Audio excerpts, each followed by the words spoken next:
Amigos, boa noite, sejam bem-vindos a mais uma reunião pública da nossa casa, da Associação Espírita Discípulos de Allan Kardec. Hoje quem vai desenvolver o estudo da noite de hoje é a nossa amiga Sônia Sena, que ela irá falar sobre o meu reino não é desse mundo. Mas antes disso, nós vamos fazer uma ambientação do livro Vinha de Luz, por Francisco Cândido Xavier, pelo Espírito Emmanuel. A lição 22, Corrigendas. É uma carta de Paulo, aos Hebreus, no capítulo 12, versículo 6, que diz assim: porque o Senhor corrige o que ama e açoita qualquer que receba por filho.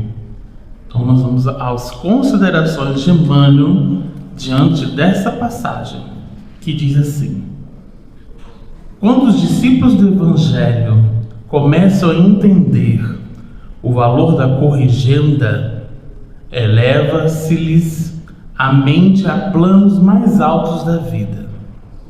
Naturalmente que o Pai ama todos os filhos, no entanto, os que procuram compreendê-lo perceberão de mais perto o amor divino. Máxima identificação com o Senhor representa máxima capacidade sentimental. Chegada a essa posição, penetra o espírito em outra zona de serviço e aprendizado. A princípio, dão-lhe as corrigendas, atormentam-nos os açoites da experiência. Entretanto, se sabe vencer nas primeiras provas, entra no conhecimento das próprias necessidades e aceita a luta por alimento espiritual e o testemunho de serviço diário por indispensável expressão da melhoria de si mesmo. A vida está repleta de lições nesse particular. O mineral dorme, a árvore sonha, o irracional atende ao impulso, o homem selvagem obedece ao instinto, a infância brinca, a juventude idealiza, o espírito consciente esforça-se e luta. O homem renovado e convertido a Jesus, porém, é o Filho do céu, colocado entre as zonas inferiores e superiores do caminho evolutivo. Nele, o trabalho de iluminação e aperfeiçoamento é incessante. Deve, portanto, ser o primeiro a receber as corrigendas do Senhor e os açoites da retificação paterna. Se te encontra, pois, mais perto do Pai, aprende a compreender o amor da educação divina. Emmanuel traz para a gente alguns significados, a gente vai sempre comentando sobre as lições que o Vinha de Luz traz, que é justamente um convite para a autoiluminação, sempre falando sobre buscar a própria luz. E aqui no finalzinho ele já traz para a gente um mecanismo de essência, da gente buscar sentido na palavra consoladora. E aí ele coloca aqui, se você está perto de Deus, perto do Pai, aprende a compreender o amor da educação divina. Então ele diz justamente de que buscar, todos nós temos um compromisso de nessa esfera planetária, seja em momentos de prova ou momentos de expiação, mas todos nós estamos com a mesma busca, que é essa busca da iluminação interior. A gente fala tanto, da questão de estamos no caminho da regeneração, o planeta está mudando, o planeta está buscando, está alcançando um ponto acima, um ponto ápice para chegar a esse papel de transição. E quando a gente fala de transição, períodos de mudança implica justamente o nosso esforço. Mas Emmanuel justamente estabelece de que é um momento justamente de a gente promover essa mudança interior, né? Essa transição que o planeta está passando é justamente uma oportunidade que nós temos para que a gente possa buscar ao alcance dessa luz interior. E aí quando ele fala, se a gente se aproximar do Pai, né, quando a gente se aproxima dele, nós já estamos aproximando dessa educação divina. E quando a gente fala de referência, quando a gente fala do modelo de perfeição, né, que a lei perfeita é justamente as leis naturais e divinas, nós estamos falando do contato que a gente tem com Jesus, contato que a gente tem com a mensagem consoladora. Essa educação divina é justamente a gente basear na proposta significativa do Evangelho que Jesus nos trouxe.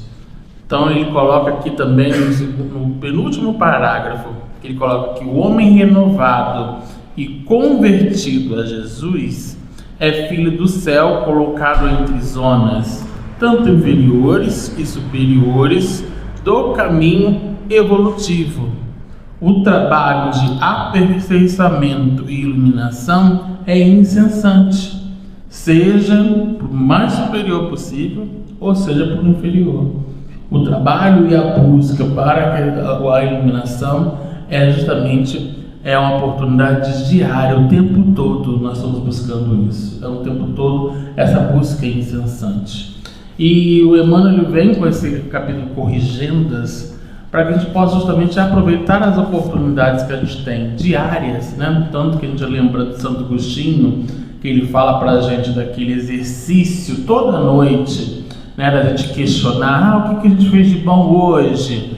Legal, permanece. Aquilo que a gente ainda não fez de tão legal ainda, ou então os vacilos, ou então algo que a gente ainda cometeu os erros, para que a gente possa a cada dia lutar, ou então a cada dia corrigir esse campo da qual a gente ainda está precisando buscar esse caminho evolutivo, né? Esse caminho de melhoria. Então a cada dia a gente possa corrigir esses desafios, e as oportunidades são a toda hora, a todo instante. Então que a gente possa aproveitar essa mensagem e refletir esse nosso papel de busca da iluminação própria. Vamos então levar nossos pensamentos, agradecer ao amigo Mestre Jesus, aos amigos espirituais que acompanham essa casa e auxiliam as atividades programadas para que a gente possa levar a palavra do consolo, o Evangelho redivivo aos corações que entram nessa casa, que participam, que trabalham, que estudam, que a gente possa envolver essa palavra consoladora, envolvidos também na palavra da nossa amiga Sônia Sena, junto com a falange amiga que a protege, para que a gente possa levar instrumentos necessários para a vivência do autodespertamento, envolvidos em contato com a família e com a sociedade. Ampare a todos os trabalhadores, a comunidade que nos abriga, ampare a nossa cidade, que essa semana completa mais um aniversário, ampare o nosso estado e toda a nação, e que possamos ser os instrumentos da continuidade dessa boa nova, cumprindo com o compromisso proposto de levar essa mensagem consoladora a todas as criaturas e ao mesmo tempo auxiliar esse planeta em transição, em caminho de regeneração. Que o Senhor nos ilumine e nos proteja hoje e sempre. Que assim seja. Graças a Deus.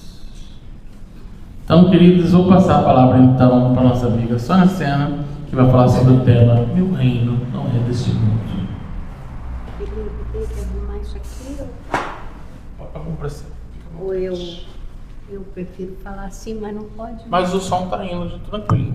fica preocupada não. Tá bom. Muita paz a todos, que possamos realmente sairmos daqui melhores do que fomos ontem.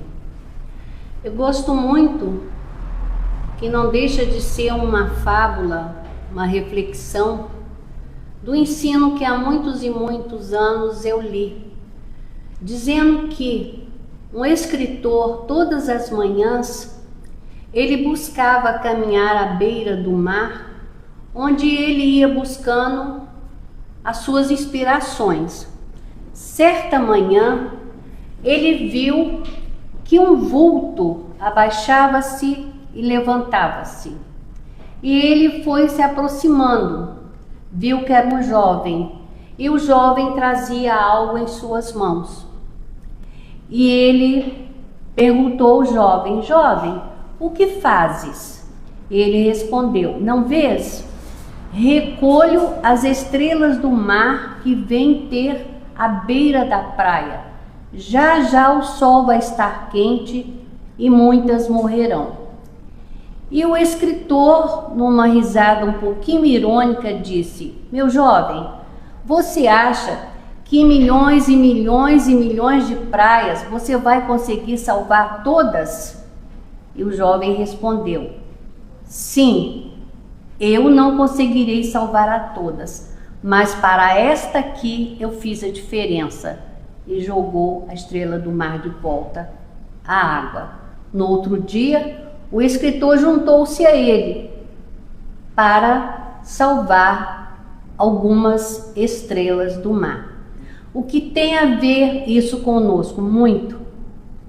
Nessa noite, ao nos deslocarmos das nossas casas, ou, como diz a Amélia, dos nossos casebres, bangalôs, gravatos de dor, nós viemos à casa espírita para fazer a diferença.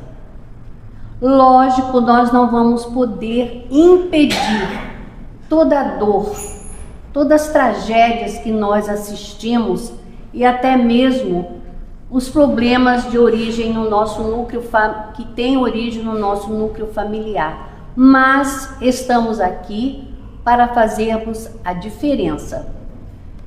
E aí nós vamos buscar no Evangelho a passagem que está lá no capítulo 3, que nos diz, Jesus nos dizendo: meu reino não é deste mundo. Então Pilatos mandou chamar a Jesus e lhe disse: tu és rei? E Jesus responde: sou o rei, mas não deste mundo. Se meu reino fosse deste mundo, a minha gente me defenderia. Aí ele continua nos dizendo: se meu reino fosse desse mundo, minha gente teria combatido para impedir que eu caísse nas mãos dos judeus. Mas meu reino não é aqui. Pilatos então disse: és, portanto, rei? Jesus lhe explicou novamente: tu dizes, mas não deste mundo. E aquele que der testemunho da verdade, escuta a minha voz. Aquele que der o testemunho da verdade, escuta a minha voz. Que verdade é essa? Como adentrar o reino do Cristo, se ele nos diz que é aquele que escuta a verdade?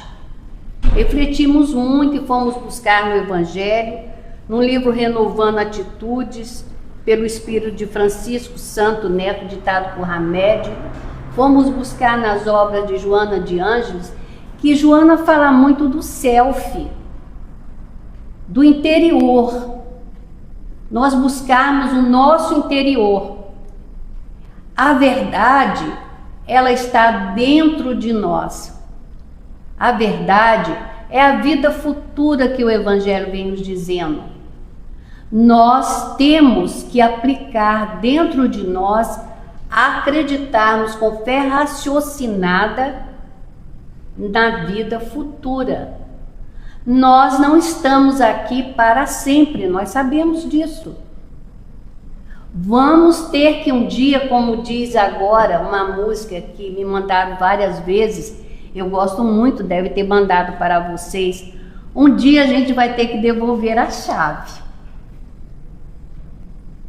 porque nós somos inquilinos, e um dia Deus vai nos pedir a chave. Lembrei-me também no trechinho de uma música que fala assim: a vida é trem-bala, parceiro, a gente é só passageiro, prestes a partir. Partir para onde? Jesus já nos dizia: há muitas moradas na casa do meu Pai, e uma delas nos pertence. Nós temos que começar vagarosamente, sem pressa, em busca de condições evolutivas melhores. E é na vida futura que se encontra a nossa libertação. Não estamos aqui pela primeira vez, nem pela 10ª, nem pela 20ª vez. Somos viajores do tempo, somos escravos do ontem, mas somos donos do nosso amanhã, diz-nos Pastorino. Esta vida futura engloba uma vida espiritual. É adentrar em condições melhores, somente vivenciando a verdade, somente vivenciando o Evangelho é que nós vamos ter condições de adentrar esse reino. Jesus também já nos falava em outra passagem que ele iria, voltaria para nos levar, mas nos enviaria o quê? Um Consolador prometido, que é o Espírito da Verdade, que o mundo não conhece, porque não o vê, mas nós sentimos a verdade. Não podemos nos considerar, os espíritas, não podem se considerar os escolhidos. Ao contrário, eu dizia agora mesmo para o meu amigo Felipe, quanto maior acesso tivermos ao conhecimento, mais vai nos ser pedido. Se nós tivermos conhecimento espiritual, que esta vida futura, ela engloba conhecimento, ela engloba um mundo espiritual, ela engloba a negação da morte, porque a morte não existe. O verdadeiro mundo, diz nos espíritos, porque disse para Kardec, qual o verdadeiro mundo? O mundo espiritual. É este mundo que sobrevive a tudo e a todos. Tanto é que quando a gente tem notícia de algum querido que já partiu, mesmo no nosso núcleo familiar, nós temos que ter o bom hábito já de trazer consolo às pessoas, como nós também temos que nos consolar. Voltou para casa. Voltou para a sua verdadeira casa. Estamos aqui de passagem. Parece palavras repetitivas.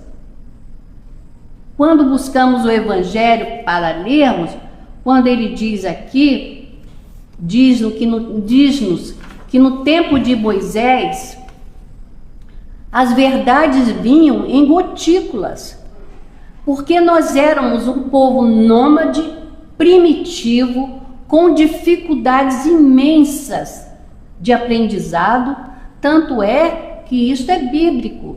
Moisés, quando foi receber os 10 mandamentos, o que aconteceu com o povo que ficou? Alguém aqui quer responder? Para espantar o frio e o sono.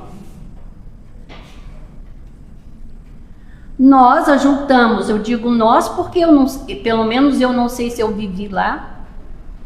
Juntamos o ouro, derretemos e fizemos o quê? Um ídolo de ouro.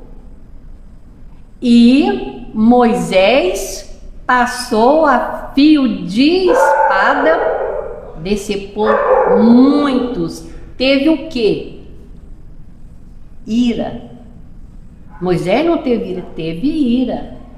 Como nós também. Nós temos um quanto de qualidades e inferioridades. Por isso que a Joana diz-nos: trabalhe o seu interior, contenha o homem velho, que toda vez esse homem velho tenta pular.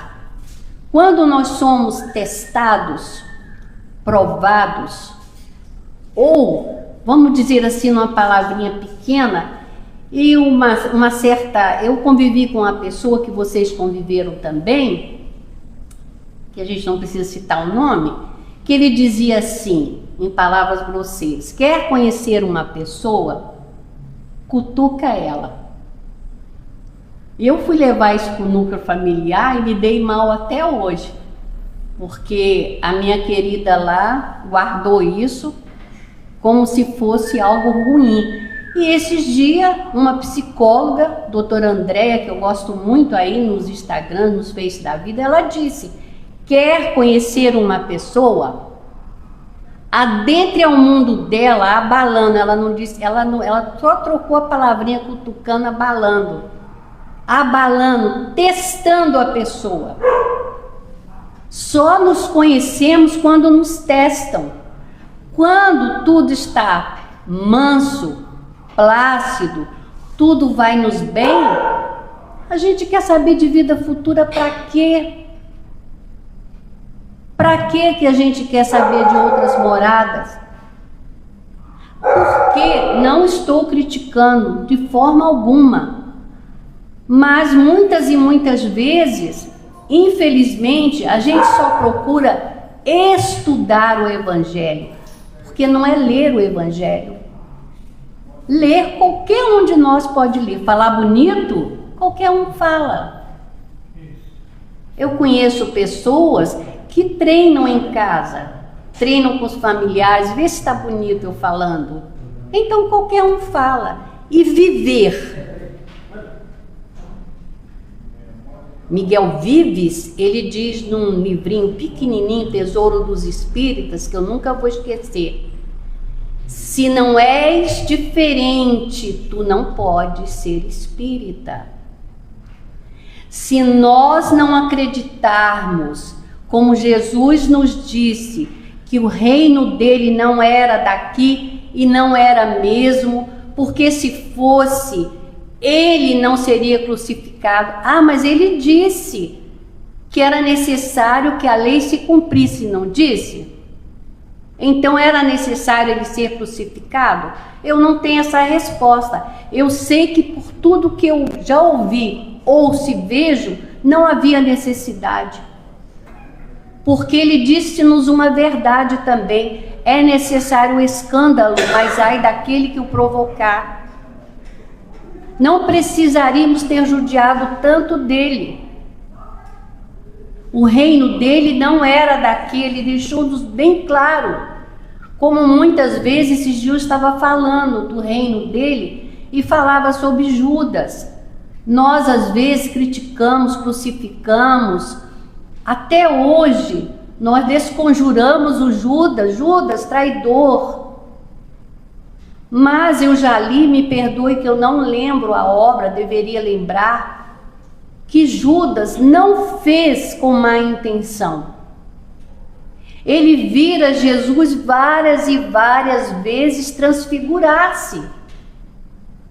Ele vira Jesus transformar 5 peixes e 5 pães em alimentos para uma comunidade enorme. Ele era muito preocupado com a moeda. Ele pensou: eu ganho um dinheirinho para nossas viagens, que eram feitas a pé, ninguém coloca a mão nele. Por quê? Ele não alcançou, ele convivia com Jesus. Ele não alcançou a grandeza desse espírito chamado Jesus. Tanto é que no último jantar, quando Judas foi participar da mesa e saiu, ele disse: Judas, para, olha, ele diz: que não te sejas pesada a bolsa. E após a partida dele, quem ele foi buscar? Judas. Porque só Jesus é que nos conhece. A verdade é essa. Ninguém nos conhece. Estas frases que a gente diz, eu conheço a minha filha, eu conheço o meu filho com a palma da minha mão, eu conheço o meu companheiro, não conhece. Nós não nos conhecemos. Muitas vezes, para não criticar quem quer que seja, eu me vejo em situações que eu digo, que é isso? Isso não faz parte de mim. Esta vingança, esse desejo que a outra pessoa que me machucou morra. Eu sou espírita. Mas antes de ser espírita, eu terei que ser cristã. E para sermos cristãs, para chegar ao ponto que Paulo de Tarso chegou, vocês se lembram quando ele disse, não sou eu quem vive, é o Cristo que vive em mim. Mas antes desse encontro, é que Paulo, após esse encontro, que ele foi perceber, sentir, visualizar a vida futura. Por tudo o que ele passou, ele já visualizou essa vida futura. Se eu estiver errada, aqui tem pessoas que sabem mais do que eu, podem me corrigir. Ali na estrada de Damasco. Eu acredito que Paulo, ele foi perceber ali, naquele encontro, em que ele cai do cavalo e fica cego. Cai do cavalo, não é? Não é, Felipe? Tá certo? E fica cego. O que ele fala? Ele não pergunta. Primeiro ele diz assim, quem és tu? Eu sou Jesus, a quem persegues. Aí o que ele fala? O que queres que eu faça? Ele não adiantou as perguntas. É você, Jesus, não te vejo, não sei se é você, não estou te enxergando. Não, o que queres que eu faça? Na hora. Ele já visualizou que ali estava a vida futura, a sua evolução, a sua escada evolutiva. E ali ele entregou-se com determinação, com fé raciocinada. Um grande doutor em leis foi falar às multidões, errou tudo, se atrapalhou. Também foi um teste para ele. Porque o que menos, se eu estiver errada, podem me corrigir. O que menos Jesus quer que essa verdade não se torne uma verdade mentirosa. O que menos ele quer em nós é o orgulho, o egoísmo, a prepotência, a ambição.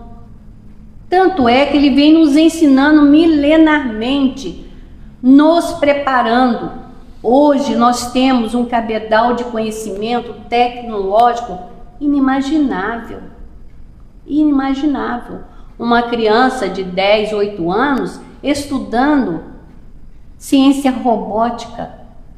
Eu nem me atrevo a falar nisso que eu não entendo, mas com certeza a jovem ali entende, vocês também entendem. Cirurgias robóticas.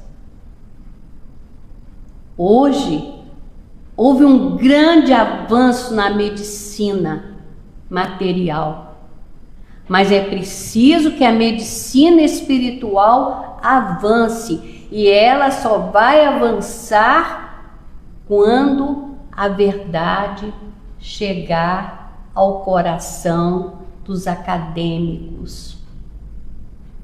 Não podemos generalizar, mas nós, o espiritismo, ele é vida. Ele é exemplo simples. Não é vestindo um jaleco, eu estou fazendo medicina, como se fosse muito chique, muito grandioso, mas não sabendo, eu sei o que eu estou falando, porque eu tenho um profissional da saúde em casa, não é um médico, como eu acho que o Rogério também é um enfermeiro, ele sabe disso. Não é vestindo um jaleco que vai manipular um bisturi. Não é vestindo um jaleco que vai acertar na cirurgia. Ah, médico tira a vida física? Sim, existem erros, perfurações. Eu tenho exemplos disso. Em casa, ele era um médico. Eu nem vou dizer o nome dele porque imediatamente eu já sabedora de que teria, essa pessoa querida que foi minha mãe teria que passar por esse processo, e o médico também, que até já desencarnou, ele foi tirar um pequeno pólipo e perfurou o intestino dela. Ela desencarnou? Não. E quando eu dizia, puxa, não existe o acaso, e alguém me dizia, nossa, perfura o intestino da nossa mãe, você acha que foi bacana? Sabe por quê? Quando eu voltei com ela para o hospital, olha a vida futura, a gente acreditava, já acredita na influência. Quando eu voltei, que ela se submeteu à cirurgia para fazer a sutura, que o médico abre o seu abdômen, ela mostra para o filho, olha, ela está com aneurisma na aorta. Não iria descobrir. Só que, lógico, chegou a hora da partida dela, fez a cirurgia, uma cirurgia muito bem feita, e ela sabia que iria embora. Se ela acreditava na vida futura, eu não sei.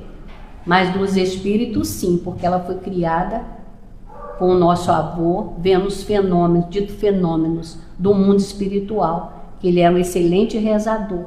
Eu vi muitas curas da própria pessoa, não do meu avô, muitos processos obsessivos terríveis. Eu, pequena, de 8 anos, tenho que acreditar que exista um mundo espiritual na nossa vida futura que vai nos amparar. Eu vi pessoas chegarem, uma jovem chegar toda amarrada de cordas, toda amarrada, em gritos. E ele dizia, eu tinha mais ou menos 8 anos, eu tinha um medo terrível. Ele dizia, pode desamarrar a moça, desamarra a moça. E a pessoa dizia, ela vai quebrar tudo. Não vai. Em nome de Deus, em nome de Jesus, em nome de Dr. Bezerra de Menezes, eu vi um retrato do homem barbudo, eu lá sabia que era Dr. Bezerra de Menezes, chamava pelos índios, pelos pretos velhos. Ela ficou boa. Era um processo obsessivo que naquela hora tinha terminado. Não porque houve milagres, porque o conhecimento da vida futura, nós sabemos que não existe milagres. Então, a partida da minha mãe, a partida materna, ela já sabia, porque ela me disse de manhã, isso eu reparto com vocês. Eu disse a ela, quando você voltar, nós vamos fazer isso, aquilo. Ela disse, eu não vou voltar. Eu dizia, você é tão vida que você vai voar. O que eu queria dizer a ela é que ela era um espírito. Doeu a partida dela, lógico que doeu. Mas o maravilhoso de crer nesta vida futura, que é a vida espiritual, é a dor vir com menos intensidade. O espiritismo matou a morte, porque lógico que é um quadro doloroso e difícil, é fúnebre.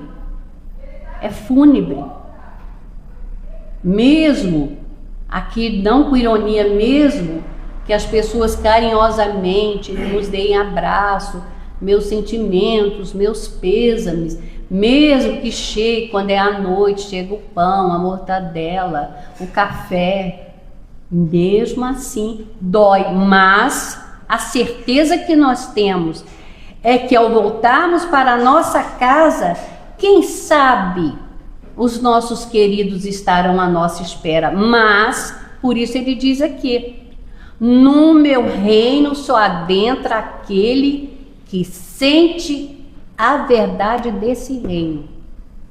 Ele deixa bem claro aqui, como eu li, se for preciso eu leio novamente. Quem conhece a verdade, dê testemunho da verdade. Continuemos. O reino de Jesus não é desse mundo, é o que todos compreendem, mas também não há realeza na terra. O título de rei nem sempre exige o exercício do poder temporal. É dado através de um consentimento unânime, aquele cujo gênio o coloca em primeiro lugar numa ordem de ideias quaisquer. Aqui também existem os reinos da terra, os príncipes, os reis, os governantes, mas é um reino passageiro. É um reino que se transfere a coroa. E o reino de Jesus não houve a transmissão, não houve a coroa dada para outro, otorgada para outro. O reino de Jesus veio, ele veio até nós, viveu conosco, nos ensinou a nascer, nos ensinou a viver e nos ensinou a morrer. Vejamos, o reino, ele nos ensinou a nascer como? Nascendo entre animais. Sua mãe precisou buscar o quê? Um lugar onde havia animais, mostrando-nos com isso o quê? Que na vida futura não é a riqueza do berço, não é, com certeza que não é a riqueza do berço, é a riqueza moral, é o caráter. Muitos e muitos anos atrás, eu tive assim a alegria, não privilégio, a alegria de ir até Uberaba. Eu estou com 76 anos, na época eu estava, me parece, com uns 30 e poucos. Eu não esqueço daquelas cartas fraternas. Eu não esqueço daquelas mães, daqueles pais chorosos. Tem que existir essa vida. Porque eu ouvi depoimentos, além das cartas, uma senhora destacou-se, estava ao nosso lado, por sinal, muito bem trajada. Eu vou ilustrar. Ela dizia, eu venho aqui agora só para ouvir e ver o Chico e a alegria das outras mães. Aí ela nos narrou.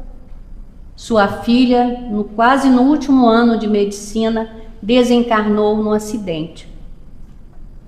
E ela, todos os anos, fazia festa de aniversário para a filha. Até que um dia uma amiga, ela muito chorosa, desconsolada, disse, vamos lá em Uberaba? Lá tem um homem que fala com os mortos. Ela nos disse, com muita má vontade eu vim. E aí a sua filha mandou-lhe uma carta. Mamãe, estou bem. Estou numa equipe de cancerosos de garganta em Jundiaí, que atende um hospital em Jundiaí. Então, mamãe, ao invés de você fazer festas de aniversário junto às suas amigas ricas, faça uma campanha de suco de abacaxi e leve ao hospital, porque alivia a garganta de cancerosos de garganta. Faça isso. Eu te agradeço muito mais do que as festas de aniversário. Olha aí, a vida futura é essa. É termos essa certeza. Por isso eu estou frisando bem. Sem essa certeza, para que sofrer? Para que se tornar melhor? Para que renunciar? Para que controlar os vícios? Não tem vida além dessa. Não tem futuro. A terra é a nossa última e única morada. Então nós vamos evoluir para quê? Vir à casa espírita para quê?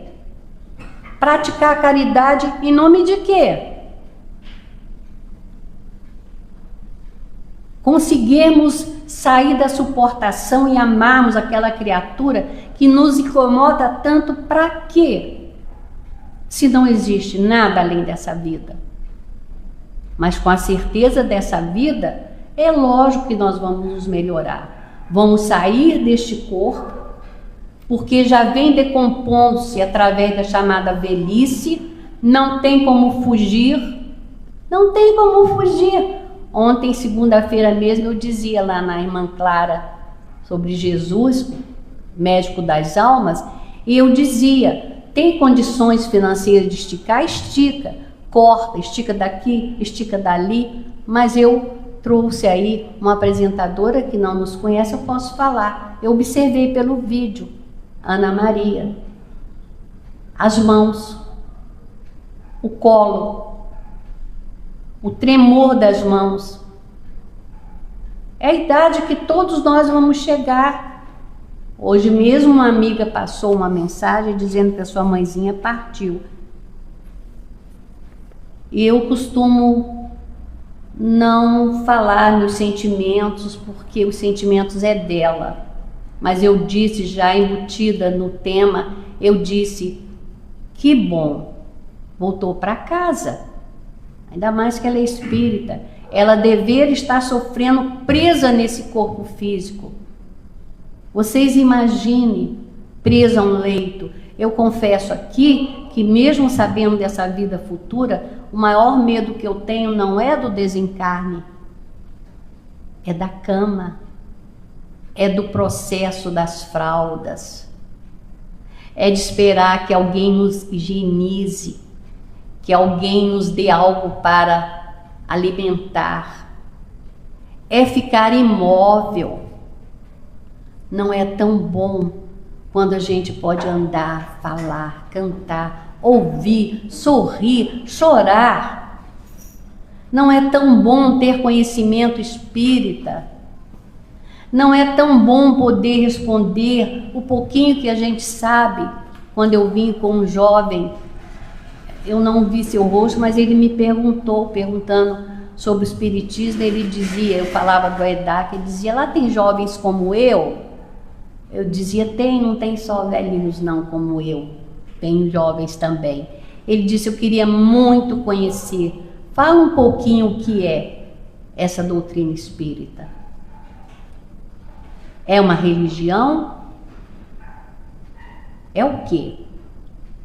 E eu expliquei para ele pouco o que eu sei, que ela nos religa às leis divinas, que ela nos dá a consciência do que somos, para onde vamos, porque estamos aqui. Ela nos fala do reino maravilhoso que está à nossa espera. Agora aqui na Terra, basta ligarmos os televisores. Aqui é o nosso mundo. Nós vamos ficar aqui, abraços com tanta dor, com tanto desespero, com tanto desencarne. Eu gosto muito de citar fatos que nos machucam para entendermos o quão nós precisamos evoluir. Quase não vejo canais comuns, mas esses dias, por uma invigilância ou por cansaço de filmes ou de ler, talvez segundos, como pode o pai simplesmente tirar a vida de um filhinho de 3 anos porque passou no corredor e o menininho deu bom dia? E ele deu-lhe um soco na cabecinha e ele não sobreviveu. O outro no vídeo, caminhando com bolsas, vocês devem ter visto onde ele chuta a menininha. Este é o mundo terra. E certamente, se nós tivermos esse conhecimento, nós não vamos praticar esses erros. Ainda erramos? Claro que erramos. Eu erro a todo momento. Ah, não tem preconceito? Tenho preconceito.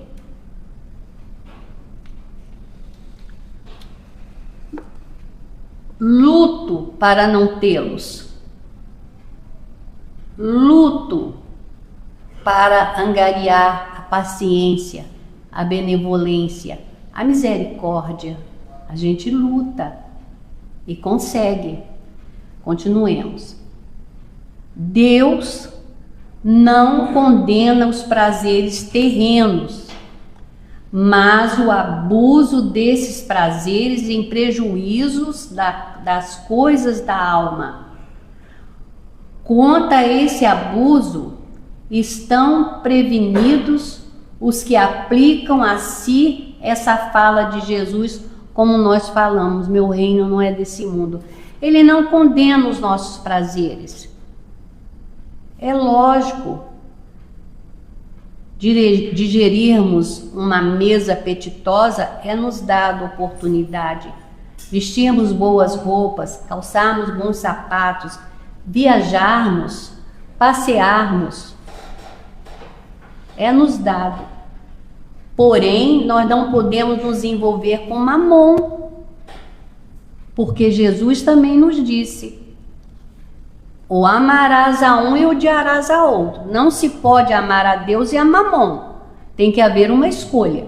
Porque se amarmos somente a Deus também, desprezando essa matéria, é errado. É errado. É como, acho que não sei se ainda existe, mas existiam os faquis, né? Que deitava naquela cama de lâminas. Macerar este corpo não vai adiantar. Bater no peito, arrancar a cabeça, colocar os braços na máquina, não. Ah, mas ele falou também que é melhor o homem entrar para outra vida sem o braço. Ele não disse o braço material, ele disse o braço que aponta, o dedo que aponta. É isso que ele disse. É nos dado o prazer, mas nós temos que ter o limite. O limite, darmos a mamon o que é dele. Foi isso que Jesus disse: dá a César o que é de César. O que tinha na esfinge, foram até ele e mostraram. Tinha o rosto de César. E ele disse: dá a César o que é de César, a Deus o que é de Deus. Continuemos. O Espiritismo alarga o pensamento e abre-se novos horizontes. Em lugar dessa visão estreita e mesquinha que o concentra sobre a vida presente e que se faz distante, que se passa na Terra, o único e frágil eixo do futuro eterno, ele mostra que esta vida é só um anel de um conjunto harmonioso e grandioso da obra do Cristo. É só um anel. Aqui é apenas um momento. Eu sei que eu estou repetindo, mas é necessário. Temos que entender. É um momento. Aí nós vamos voltar lá. A vida é trem-bala, parceiro. A gente é só passageiro, prestes a partir. E vamos partir de malas vazias? Nós temos que nos alertar. Eu vou dizer a vocês, não generalizando, eu ando preocupada, não é com a doutrina espírita, porque Emmanuel, na introdução do Consolador e do livro Religião, ele nos diz que a doutrina espírita, podem olhar lá, sem o evangelho ela vai passar, como outras religiões passaram. Eu ando preocupada com os espíritas. Com os espíritas. Porque há horas que resvalam. Eu não vou dizer aonde, não aceito regras. Não foi isso que eu aprendi dentro da doutrina. Uma jovem que trabalha chegou perto de mim e disse: eu quero estudar a doutrina, mas eu não tenho tempo de ir ao centro. Eu queria online. Sabe de alguma casa online? Eu pesquisei e achei uma. É lógico que eu não vou dizer o nome. E disseram a ela que sentiam muito, mas o curso, o livro, já estava no fim. E ela ficaria perdida. Eu disse a ela: você disse que nasceu em berço espírita. Você disse que sabe da comunicabilidade, porque é o livro dos médiuns, dos fenômenos. Disse, mas ela disse que é tarde. Eu não aceitei, eu confesso aqui para vocês. Eu era mais brigona, hoje eu não sou tanto não. Porque cada um, não é, Felipe, cuida do seu livre-arbítrio. Achei um absurdo. Não quer estudar, não quer? Não importa. Que seja no meio, no fim, no começo, amanhã, no fim do ano, quer estudar. Por que as regras? Mas aí a gente encontra a outra, que diz assim, ela é bem-vinda. Estamos no fim do livro, mas não tem importância. Estou feliz. Olha que maravilha. Aí eu volto aqui no Evangelho. Eu volto nessa passagem. Cadê a verdade? Alguém aqui concorda ou discorda? Cadê a verdade? Não é isso que ele fala. Desde que a gente tem acesso à verdade, por que as regras? Porque as regras é como se eu fosse tomar passe. Ah, você está de branco. É a Umbanda que usa branco. Não pode entrar aqui não, o Felipe me dissesse. Eu ia brigar. Ele não vai fazer isso, mas eu ia brigar muito com ele, sabe? Ele sabe disso. Por quê? Vocês entenderam o que eu quero dizer? Estamos preocupados. Para que vertente está indo? Eu comecei numa casa X aqui em Volta Redonda, porque os fenômenos, como eu disse, eu já assistia. E nunca vou me esquecer do seu Vena Demarches. Não sei se vocês conheceram, jamais vou esquecer dele. Quando alguém, ele chama esse alguém e diz assim, a senhora vai fazer os 15 minutos semana que vem. Aí essa senhora diz a ele assim, essa senhora devia ter uns 30 e poucos anos. Seu Vena, eu não tenho estudo para tal. Essa senhora nunca vai esquecer o que ele respondeu. Ele disse, eu estou de intelecto até aqui. Eu quero coração. Coração. Maravilhoso. Ele sabia a quem ele estava se dirigindo. Ele foi, lógico, ele foi intuído pela espiritualidade. Ele não recuou quando ela disse que não tinha os estudos grandes na Terra. Ele estava diante de um espírito, porque ele já sabia a verdade. Ele já sabia que podia contar com aquele espírito. É isso que nós temos que entender, nos olharmos, nos prepararmos para essa vida que nós podemos ser chamados essa noite mesmo. Por que não? Ou amanhã, que bom que nós não sabemos, porque senão a gente vai passar a noite toda em claro, com medo. Ah, o espírita não tem medo da morte. É claro que tem. É claro que tem. Mas a gente diz assim, nós não temos medo da morte, nós temos medo da morte porque a morte não existe. É a maravilha do conhecimento, é por isso que nós temos. Há um mundo aí. Eu fiz uma visita a um amigo muito, muito querido chamado Alain, que ligou para nossa casa. Estou ilustrando. Eu quero me despedir de você. Eu disse, você está brincando comigo, não é? Não. Eu quero que você venha aqui, eu estou com câncer. Eu quero me despedir de você, do seu filho, da fulana. Nós fomos. Chegamos lá,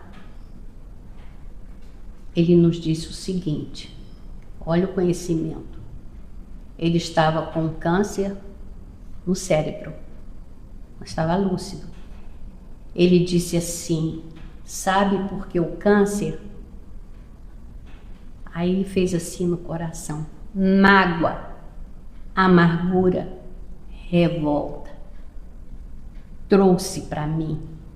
Mas se um dia eu tiver a oportunidade de voltar à Terra, eu quero ser um pacificador de almas.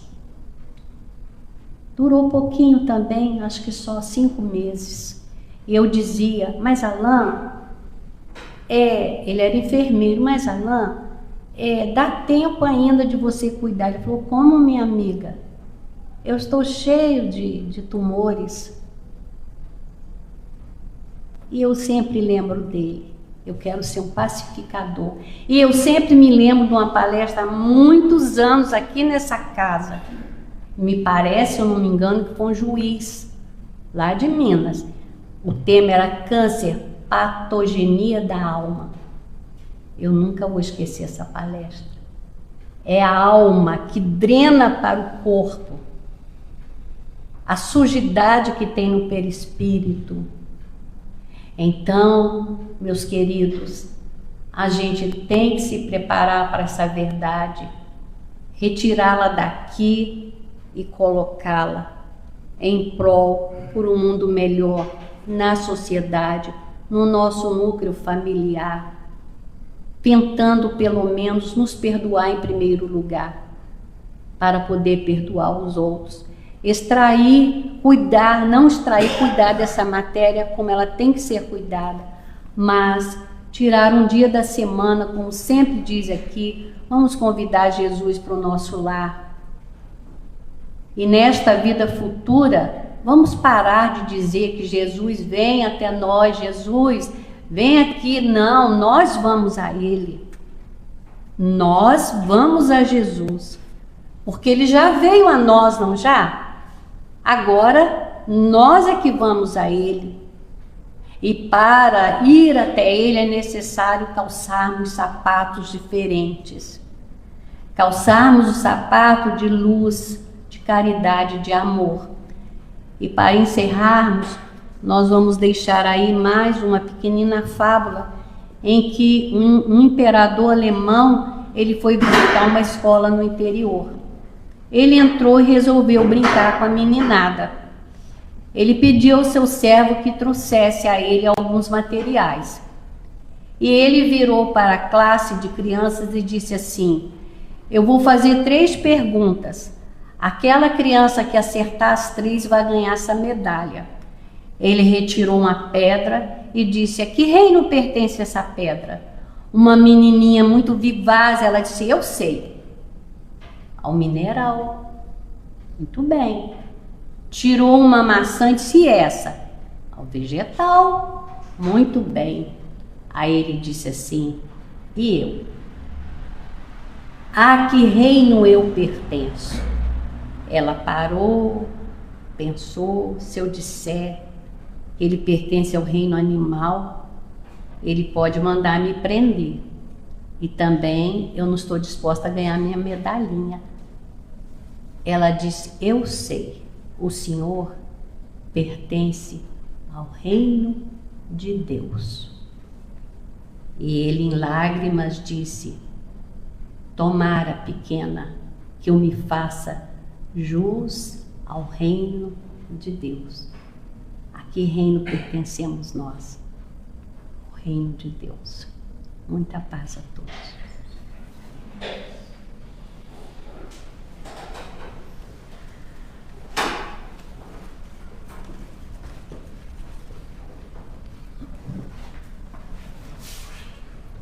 Agradecemos a Sônia pela oportunidade de reflexão da noite de hoje, do tema, e comunicamos que no próximo domingo quem estará conosco é a Olímpia, Olímpia de Valença.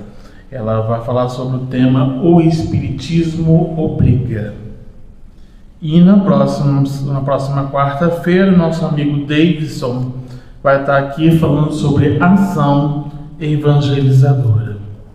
Lembrando que a casa também tem todas as segundas-feiras às 19 horas o estudo sistematizado da doutrina espírita. Pode vir à vontade, tá, gente? O módulo tem módulos, mas não tem problema. Pode vir à vontade, que a gente aqui a casa sempre aceita, sempre cabe mais um, né? Nós estamos estudando reencarnação, então ficam à vontade, o convite fica aberto a todo mundo, né? Nós temos segunda o estudo sistematizado, no sábado pela manhã é a confecção da nossa sopa fraterna. Então quem desejar também auxiliar nesse trabalho, que ela trabalha de muito tempo, muitos anos, então fica à vontade para que a casa fique aberta, tá? Então, segunda, temos quarta-feira a palestra, né? E temos as ações sociais no sábado e a palestra no domingo às 9 horas da manhã. Então vamos levar nossos pensamentos. Agradecer ao amigo Mestre Jesus a oportunidade bendita de estarmos aqui nessa casa de caminho, aprendendo um pouco mais das lições desse inteiro Evangelho e compreendendo a oportunidade de refletir, meditar essa mensagem consoladora, para que a gente possa, ao sair dessa casa de caminho, espalhar as sementes do Evangelho aos corações dos nossos familiares, dos ciclos sociais a qual pertencemos, mas ao mesmo tempo garantindo ferramentas necessárias para a transformação do homem novo, destruindo as mazelas do homem velho. Que a gente possa vibrar para todos aqueles espíritos que passam por provações, desafios, sofrimentos, e que a gente possa, através da proposta do consolo do Evangelho Redivivo e dos pilares da doutrina espírita, entregar ferramentas preciosas para que possamos caminharmos juntos ao alcance da iluminação interior e ao mesmo tempo colaborar nesse planeta em tempos de regeneração. Mais uma vez agradecemos a oportunidade que nós estamos tendo do contato com essa mensagem reveladora e que possamos cumprir com o compromisso de levar essa mensagem a todas as criaturas. Que o Senhor nos ilumine e nos proteja hoje e sempre. Que assim seja. Graças a Deus. Queridos amigos, aqueles que desejarem ao passe, só aguardar que serão chamados, tá bom? Tenham todo mundo uma boa noite.